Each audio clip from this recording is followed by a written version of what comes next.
For as long as I can remember, the sea has been the environment that intrigues me most. I couldn't imagine living beyond its reach. The life that exists in the ocean has become my life, and whales my greatest passion of all.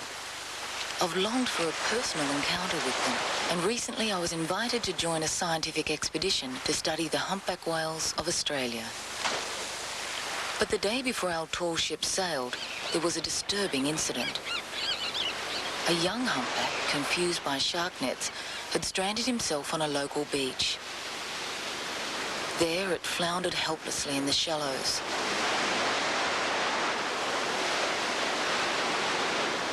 A few people were on hand at the time. They kept the animal's back wet to prevent it from dehydrating. I arrived soon after it, and by that time, a small crowd has already gathered. We all push and struggle to keep the whale pointing out to sea, because if the surf rolled him over, his blowhole would be immersed and he would drown. His big eye watches us placidly, as if he understands our good intention. This immature humpback is already enormous, and when fully grown, he'll weigh as much as 8 large elephants. To see such a creature in this predicament is distressing to all of us. But despite that, the chance to actually touch this whale is a rare thrill. The whale tries to move his body in time with the waves, and we all work to his rhythm. Within an hour, there are dozens of onlookers and eager rescuers. We're hoping the high tide will provide a natural escape, but when the tide does come, it isn't high enough. The way this gentle animal watches us just adds to our sense of frustration. All we can really do now is to drape wet sheets over his back to keep his sensitive skin from getting sunburned.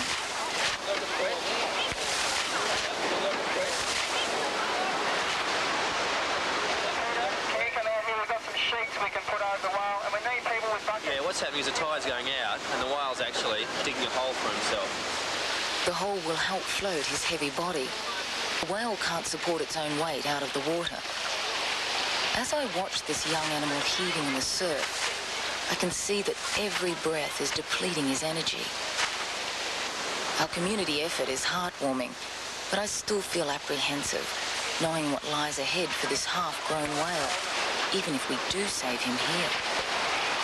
His last meal was 3 months ago in Antarctica. Now he's trying to complete his 5,000-kilometre swim back to that feeding ground before the food from his fat reserves is used up.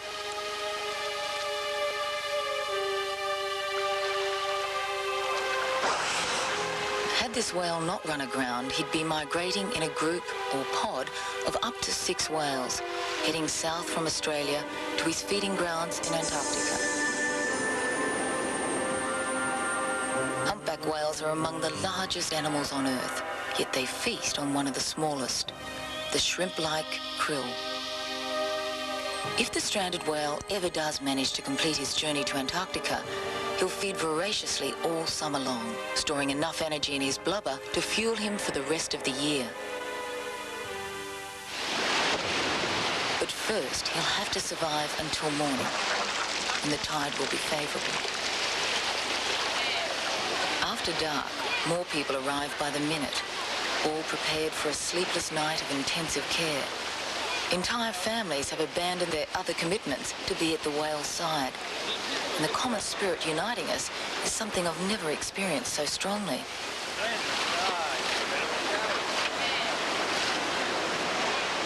It's surprising how much effort and discomfort we can happily endure when given a good enough reason.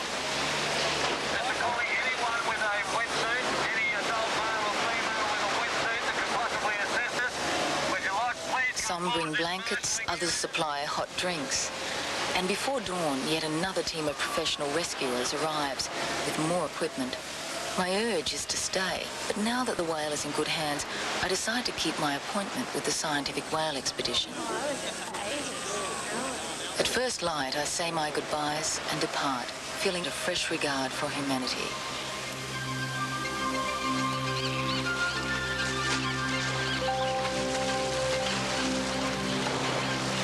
After the all-night vigil, I feel eager for this dawned rendezvous with the team of whale researchers. The expedition will be studying the behaviour of the southern humpback whale. I appreciate projects like this which look beyond the visual beauty of the whales to help us understand their habits and their needs.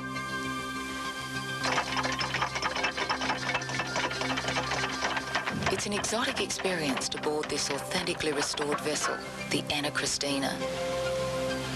The 100-year-old topsail ketch is alive with rustic rhythms, age-old sounds and earthy aromas.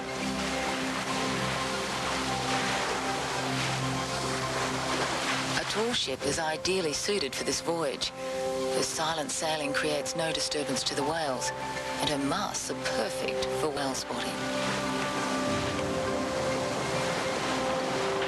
On this cruise, no one is exempt from hard labour. The camaraderie is high, and we all share a love of the sea and of whales.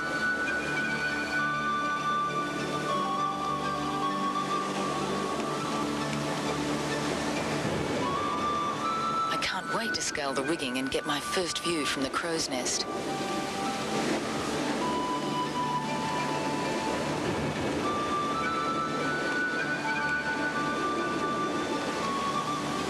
Here I can see clearly the entrance to Platypus Bay, a sheltered refuge on the whale's migratory route off the east coast of Australia.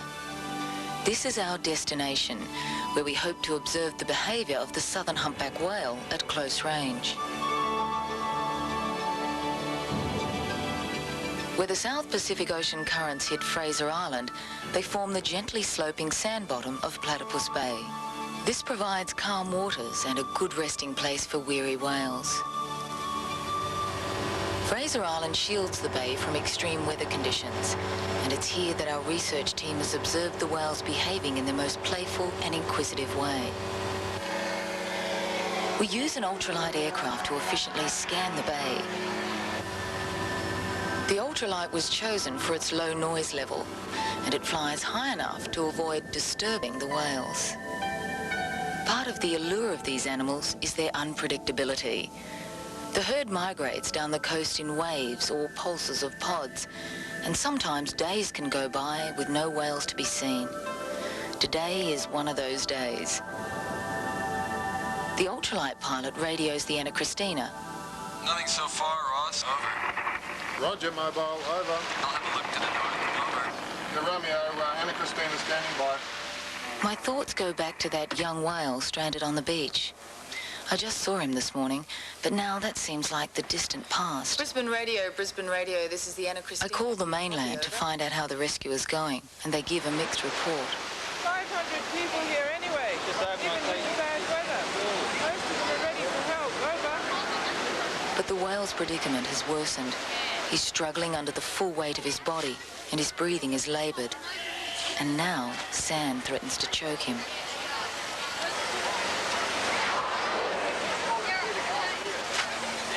So many people want to get close to the whale that crowd control has become a problem. The state and local governments are now involved. Construction machinery arrives, and it's driven into the sea to carve a channel for the whale's escape.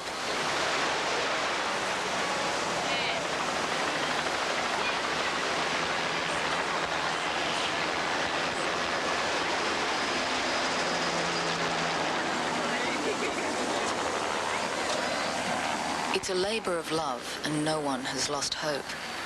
I feel uplifted, and I wish I were there to make a contribution. The mood is broken by a radio report from the ultralight pilot. He's finally spotted a pod of humpbacks near the entrance to Platypus Bay. The reaction aboard ship is instantaneous. In less than a moment, the Zodiac is launched, and I'm piling into it, my heart pounding.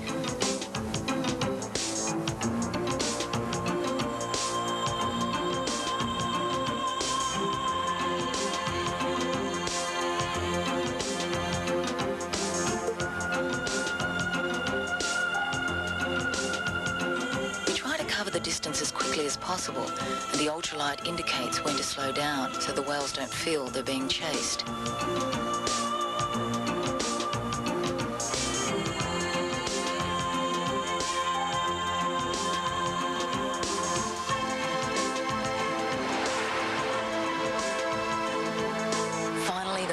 upon us. My imagination could never have anticipated the sensation of being amongst animals 600 times my own size.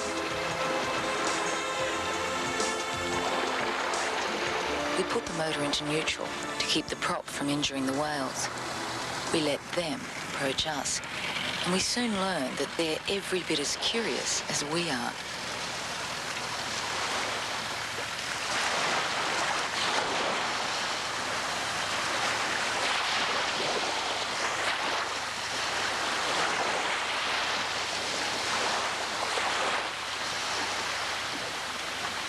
I've never felt so insignificant in the company of animals.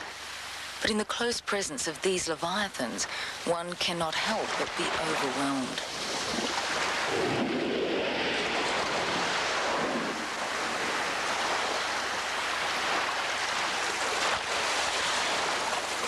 One of the researchers on our expedition, Ross Isaacs, has devoted years to the study and underwater photography of the humpback whales, to document and understand their underwater behaviour.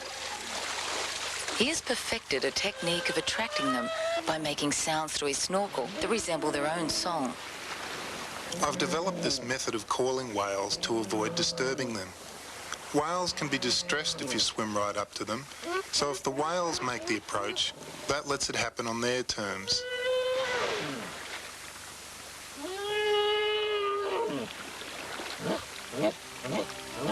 It's only the male humpbacks who sing to serenade and seduce the females. So I usually end up attracting an inquisitive female. If she's already aroused, this can be a very tricky situation for me.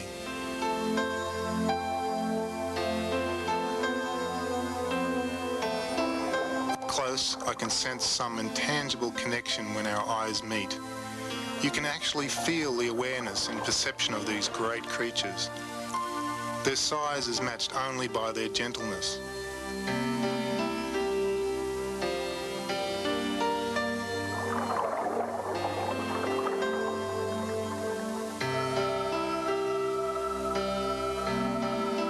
If eyes are the window to the soul, then the whales are surely of a divine order.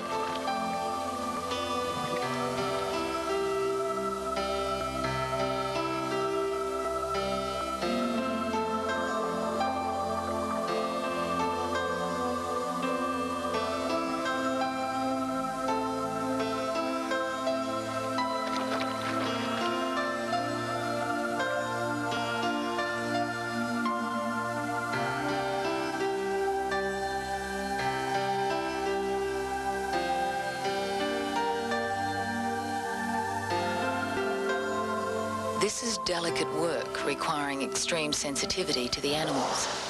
Only those people experienced enough with humpbacks to understand their behaviour are granted a permit to swim with them. Suddenly, the intimacy is shattered.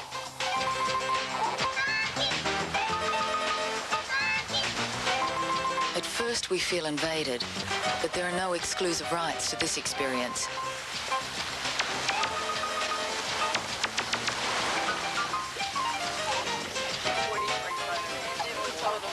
It's well known that whale watching has uplifting benefits for people, but what effect it has on the whales is uncertain.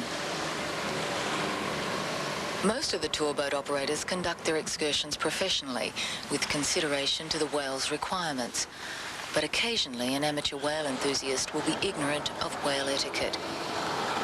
Marine park rangers are the whale watchdogs, protecting the animals from overzealous human attention. Sometimes whales want and need to be alone. Our ultralight pilot has sighted other pods, so we head off to less crowded waters.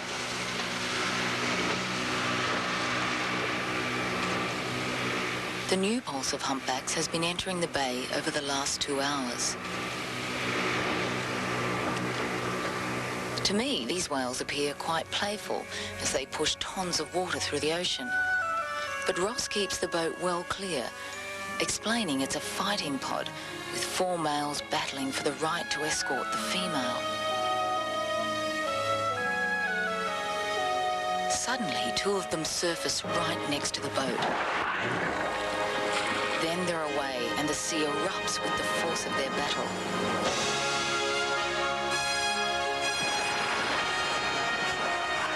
Their barnacle-encrusted heads are formidable weapons in this challenge to decide who among them will propagate the species. Ross and I try to back off, but it's too late. These giants cover so much distance so quickly, we're caught in their fight.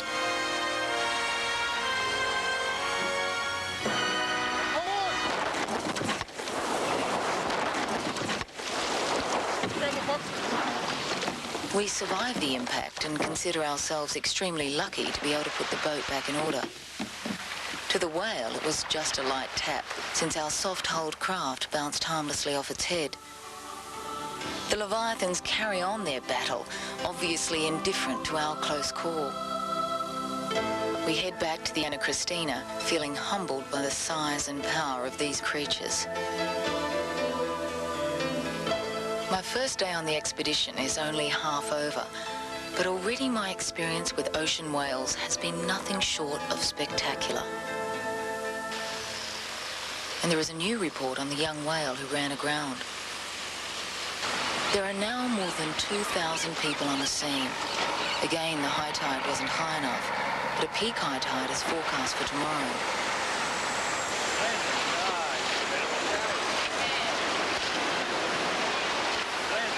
The whale's condition is stable. No one questions how long the people and resources will last, and no expense is being spared.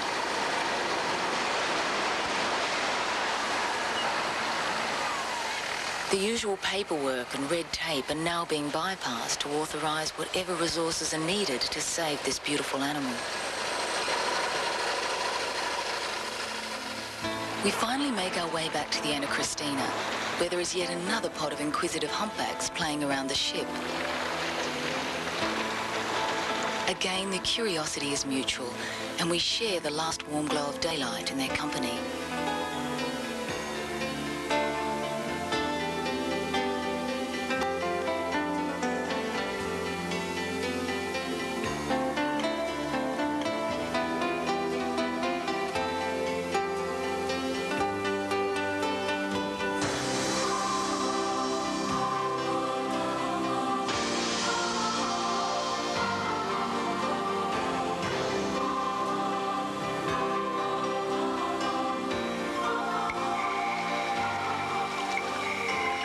Living aboard ship in Platypus Bay is a sensuous experience. The evening meal is enhanced with the smells, sights and sounds of the seafaring life. And then we're serenaded by the haunting song of the humpback whale.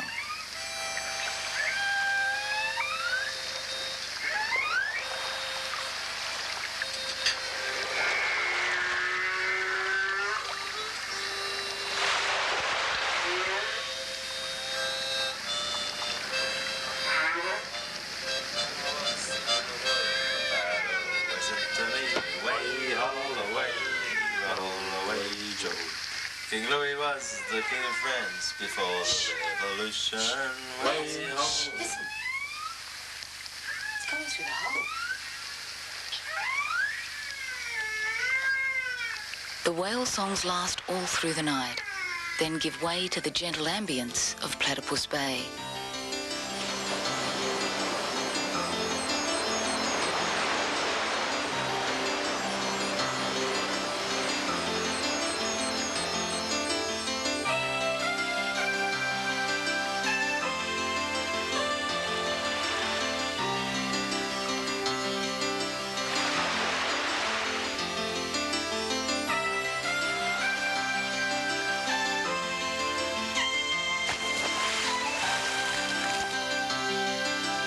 By the second day of the expedition, I'm already accustomed to the feel of salt-dried skin and hair, and I relish the physical exertion of climbing the rigging and hoisting the sails. The atmosphere aboard this beautiful old vessel makes hard work an adventure.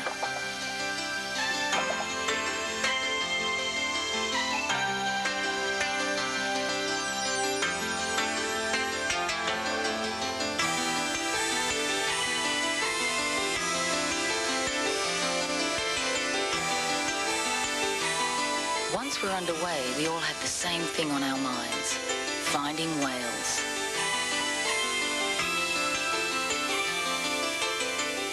One of our whale researchers, Dr. Peter Corcoran, gains valuable insights from observing dolphins, which are the smallest of all the whales.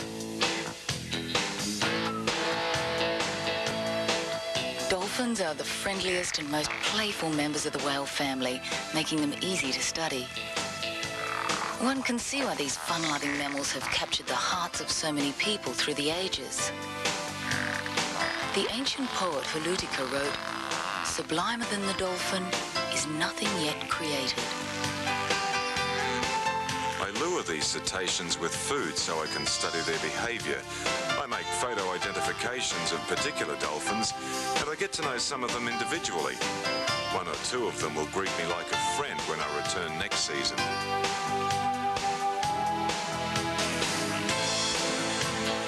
Peter's work reveals important information about the habits and movements of whale populations, enabling us to help the humpbacks recover from 30 years of commercial whale slaughter in Australia.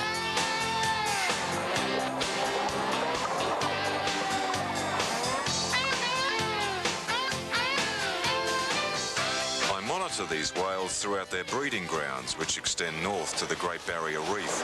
These waters are warm and sheltered by the reef system. This shelter is essential for the whales to safely give birth and suckle the young calves. They have to grow strong enough to make the difficult swim to Antarctica. In this rare footage, a month-old calf appears quite large, until compared to its protective mother, who is never far away. The mother teaches her calf some basic humpback behaviour, such as breaching and tail slapping.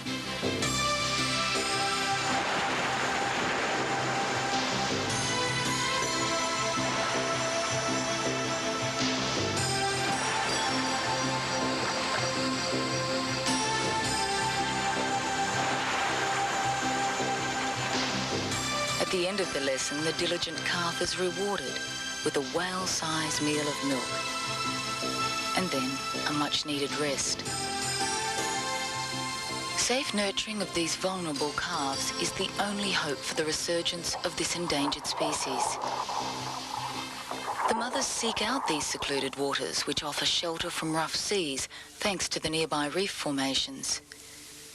This part of the coral sea has a rich diversity of colourful species, which are all interdependent. And the whales depend on this network for the safe birthing and rearing of their young.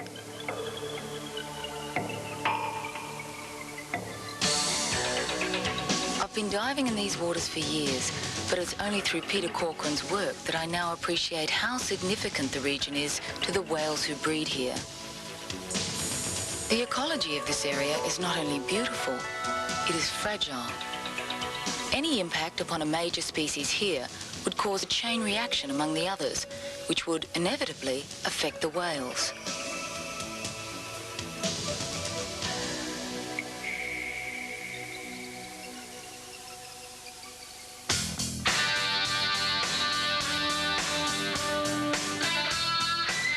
Human impact on the marine environment is managed reasonably in many cases, but noise pollution can still be an intense disturbance to the sound-sensitive whales. I try to imagine what it's like for them, with propellers and steel hulls constantly passing through their once serene world, like planes landing over our homes. The serenity is now gone, even from Platypus Bay, one of the last remaining sanctuaries for migrating humpbacks. We're anchored off Fraser Island, the geographical basis for Platypus Bay. Here, specialised vegetation and animal life entice thousands of visitors each year. Some come to admire the delicate ecology of this unique place, while others arrive with a more down-to-earth purpose.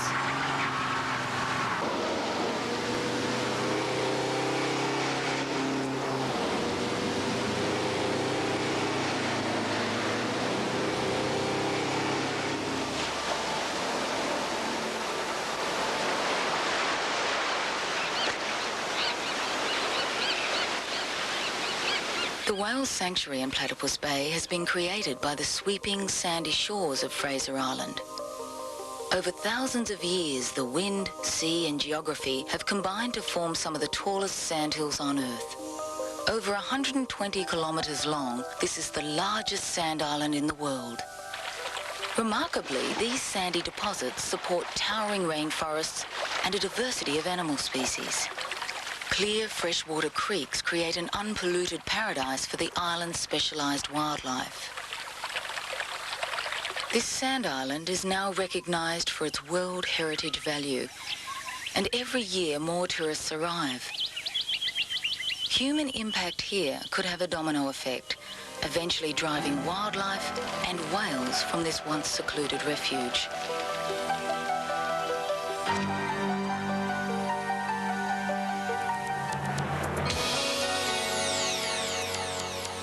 On a nearby sand island, this harmless tourist resort was once the whaling capital of the East Coast. People now play tennis on what was once the slaughtering deck, where 7,000 whales were butchered in one decade. It wasn't guilt or a sudden burgeoning of humanity that finally stopped the massacre. They simply ran out of whales.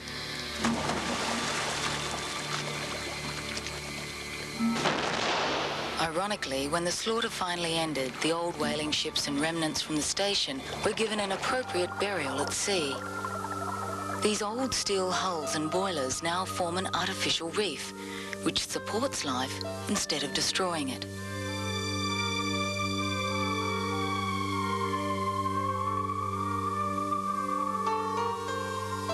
I take heart from seeing how quickly attitudes are changing in today's world, thanks largely to the understanding provided by scientists like Peter Corcoran.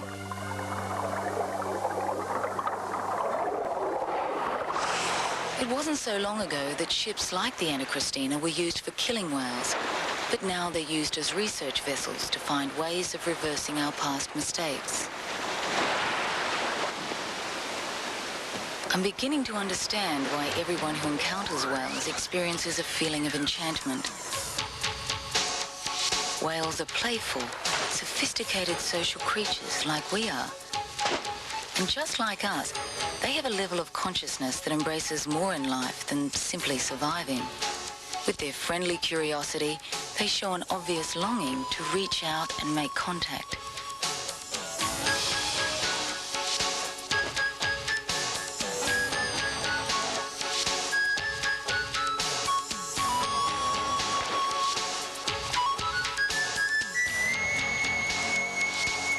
The whales are the biggest animals to ever live, and they are perhaps the greatest symbol of conservation in our time.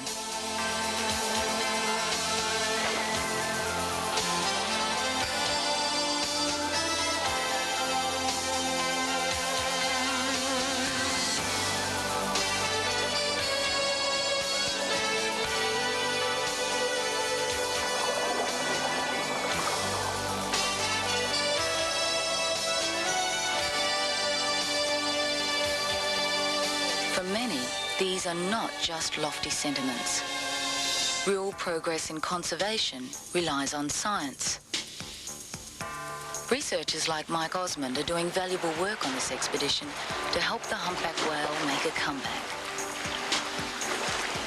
Mike's collection of tail fluke photos has been gathered over many years. It shows that each whale has tail markings which are as unique as our fingerprints. Photo identification of individual animals is an important way to record their movements and life histories, assisting them to recover from near extinction. Robert Slade is a scientist working at the leading edge of whale research. His small arrow bounces harmlessly off the whale's back, and it collects a sample of the animal's skin. This tiny capsule holds a wealth of genetic secrets about the whale that can only be unlocked by a high-tech process known as DNA fingerprinting. This kind of sophisticated fingerprinting is like taking a snapshot, showing 20 million years of an animal's evolution in detail. In his small lab aboard the ship, Robert cuts up the animal's DNA molecules to form sections of genetic code. These sections of genetic code are dyed, then placed into a gel inside an electric field.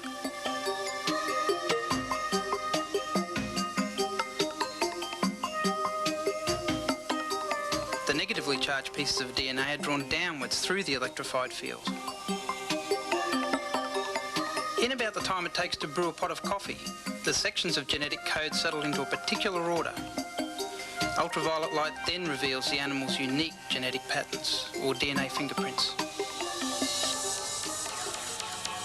This DNA research has confirmed that the breeding populations of humpback whales are split up into groups. A smaller gene pool means their resurgence is much more vulnerable than their numbers might indicate. This expedition will make an important contribution to the whale's revival. Now scientists can learn all they need to from a small biopsy sample without butchering a live animal. This has eliminated any possible reason for so-called scientific whaling, which several countries still practice under the pretext of research.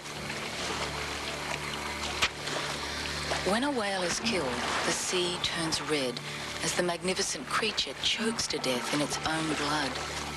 And for what purpose? A collection of products to appease the vanity and aggression of supposedly superior beings.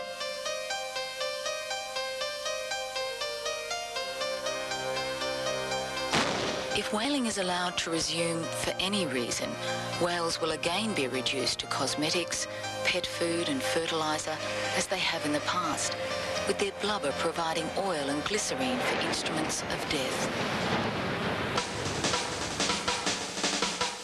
But now the business of slaughtering whales has been replaced by the business of watching them.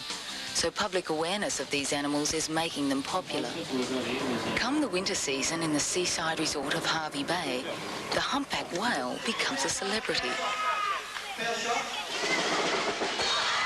During the height of the whale watching season, local tourists become susceptible to whale fever, and they perform many strange rituals in honour of the great humpback whales.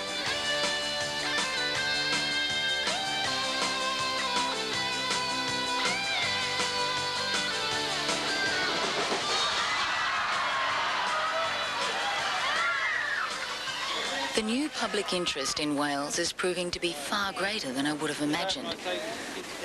I think the enduring commitment to save the stranded animal has surprised everyone. The whale now has captured the attention of the whole country through television news.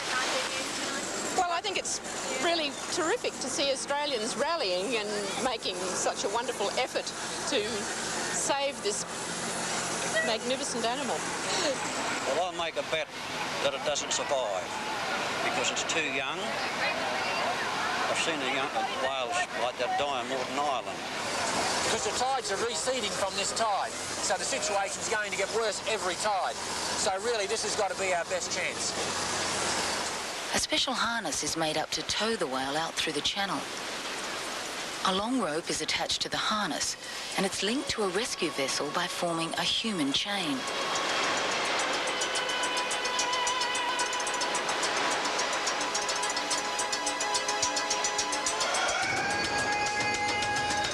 The rope is hooked up to the boat, and the harness is set.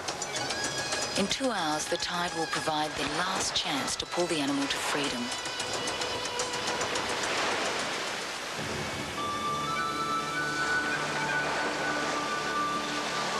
Aboard the Anna Christina, we all share the hope and excitement felt by the rescue team.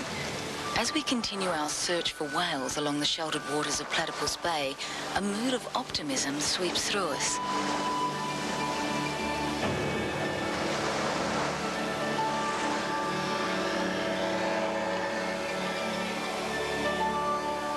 On the open ocean, alone with the sea and the whales, I start to feel like the rest of the world doesn't exist.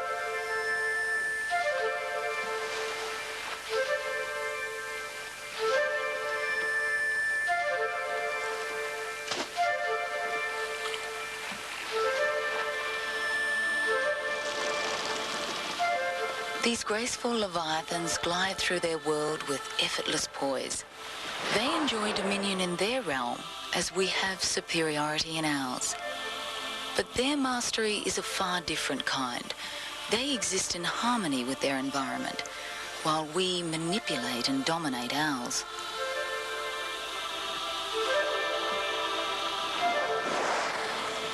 The whales have a presence of mythical proportions. They live in a domain which to us is mysterious. They come out of the deep, we glimpse them for brief moments of their time, then they vanish into their world beneath the waves. But these glimpses allow us to appreciate the grace and subtlety of their body language, a visual language in which every movement of the tail or fin is an eloquent expression. And we are left to ponder what it all might mean in this special language that we're only just beginning to understand.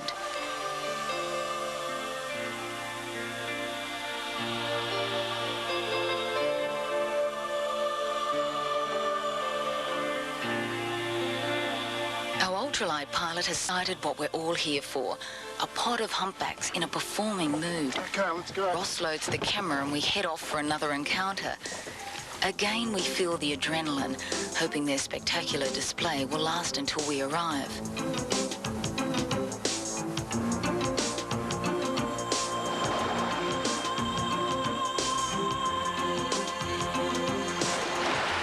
The humpbacks are the most acrobatic of all the great whales. Interpreting their behaviour is the first step in learning to observe them without intruding. The whale's 4-ton tail is their greatest source of power. It's lifted, twisted, flapped or slapped to advertise the animal's presence to other humpbacks. Up close, the tail is an imposing weapon, and subtle cocking is all that's needed to signal other whales, or people, to keep their distance.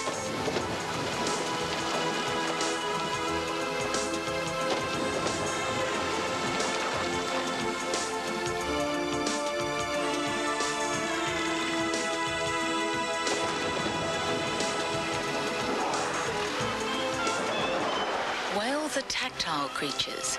They often swim side by side, touching each other with their sensitive pectoral fins.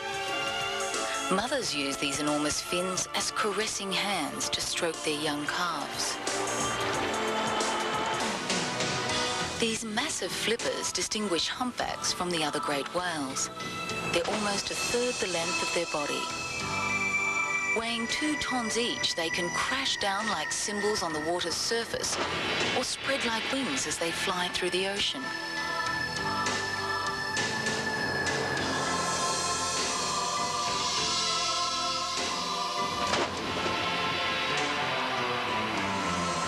These animals spend 70% of their time submerged, so most of their behaviour occurs underwater. But their forays to the surface always leave me wanting an encore.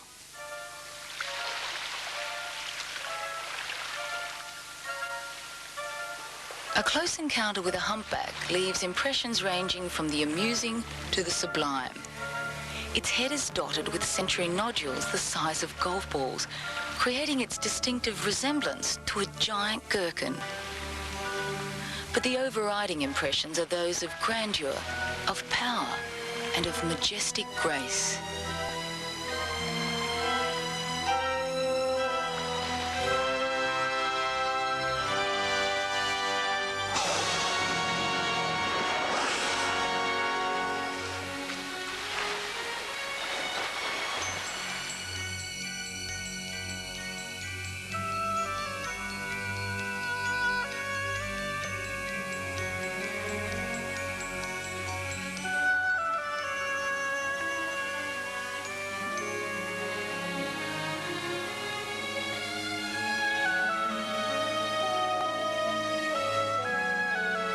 With 3 powerful thrusts of its tail, a whale can propel its 40-ton mass into the air in the ultimate of marine acrobatics, the bridge.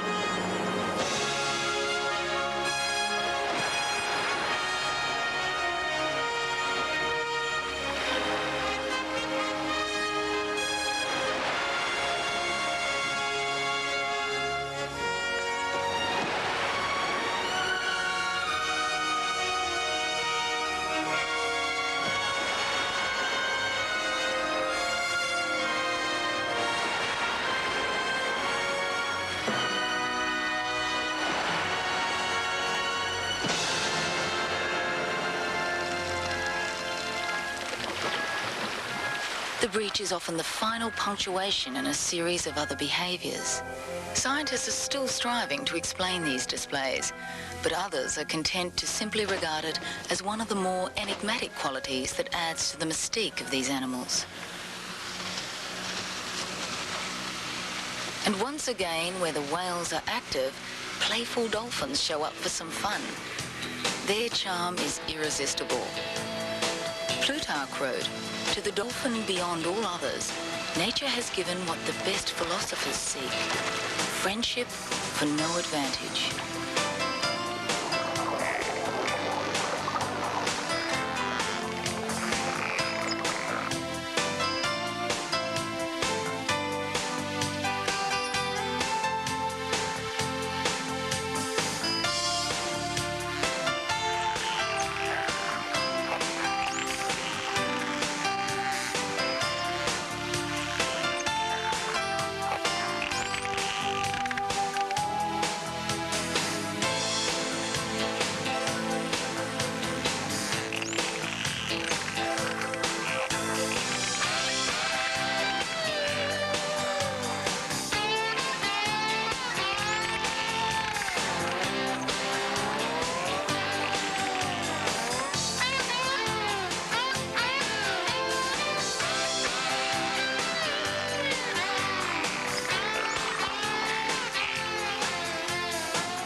The dolphins speed off in search of other fun, leaving me alone in the ocean, simply enjoying the sensation of buoyancy.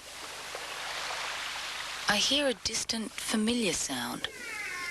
A male is broadcasting his complex symphony.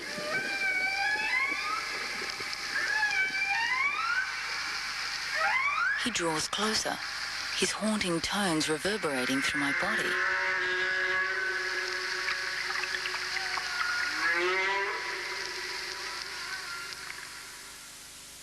Suddenly, all is quiet. I imagine the singer pausing for his next chorus. But then he materializes out of the blue haze only meters away. His eye widens as he rolls over like some playful dinosaur, slowly maneuvering closer to ponder my insignificance.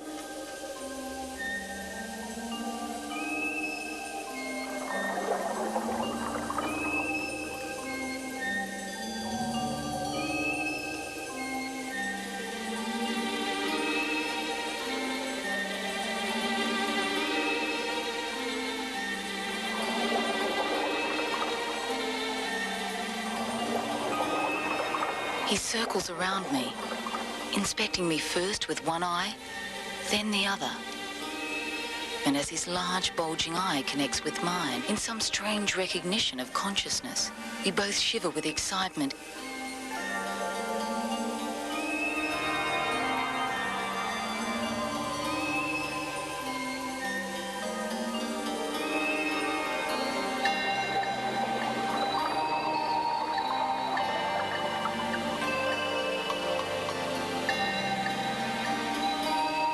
I reach out to the great creature in a gesture of trust, and to my complete amazement, he places his 2-ton fin in my hand.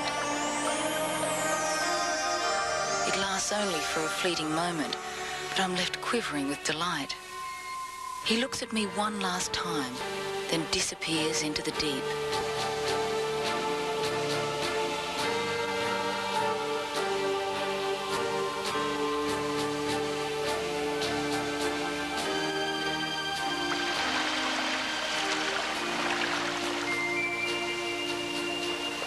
My life has been enriched with an added dimension, a personal encounter so fulfilling.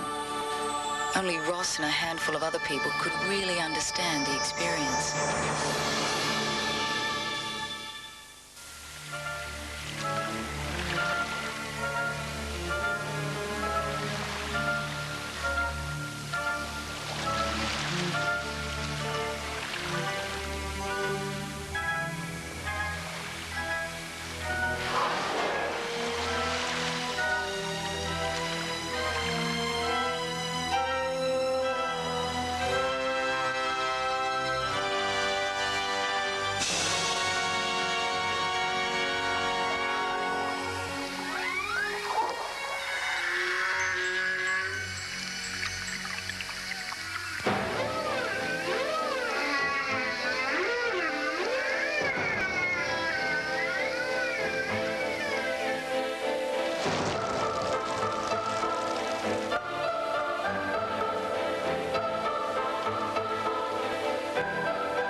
people sacrificed to save this whale gives me hope for our future.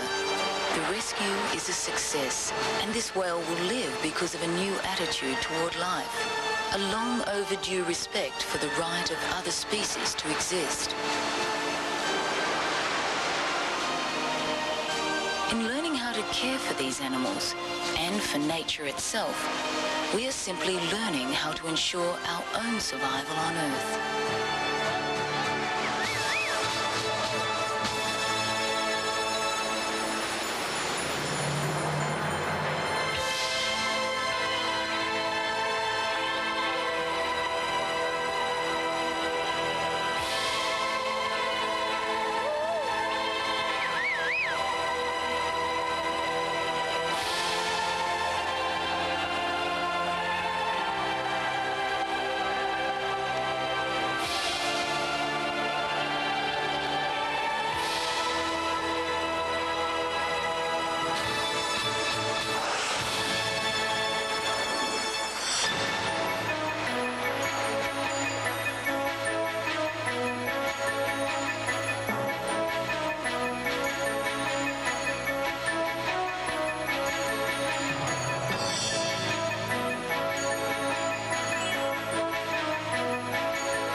Nå tog et vedtak på å legge ned en næring.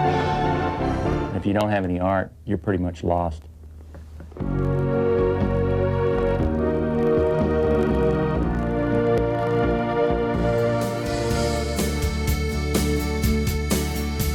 Hvis båten du kommer med legger til kai, og det hagler og snør sånn i midt under meg, ingen tvil, da er du her i Stavanger.